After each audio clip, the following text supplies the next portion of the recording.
Tsahal poursuit ses frappes sur Beyrouth et dans le sud et l'est du Liban. Selon l'agence officielle libanaise NNA, Israël a poursuivi dans la nuit du jeudi 3 octobre son offensive au Liban avec 17 raids sur Beyrouth et sa banlieue sud. Pour la deuxième fois, une frappe a touché le cœur même de la capitale, atteignant le centre de protection civile du Hezbollah dans le quartier de Bachoura. Israël a intensifié depuis mi-septembre ses opérations militaires dans cette zone afin d'affaiblir le Hezbollah et permettre le retour de dizaines de milliers d'habitants des régions frontalières avec le Liban.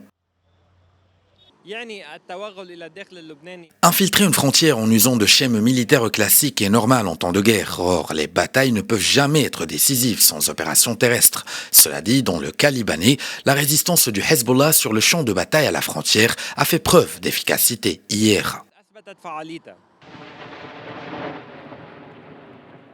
Parallèlement, plus de 75 roquettes ont été tirées par le Hezbollah jeudi matin en direction du nord d'Israël, déclenchant les sirènes dans les villes de Safed, Tibériade et de nombreuses autres localités de Galilée et obligeant les habitants à se réfugier dans des abris. De nombreuses roquettes ont été interceptées, a indiqué Tsahal, tandis que d'autres ont touché des zones ouvertes.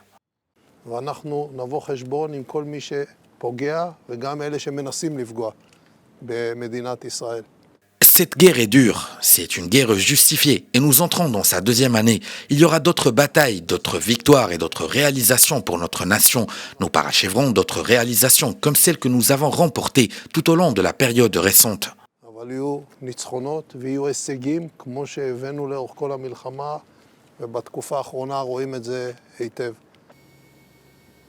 Sur le terrain, plusieurs pays ont organisé des évacuations de leurs ressortissants.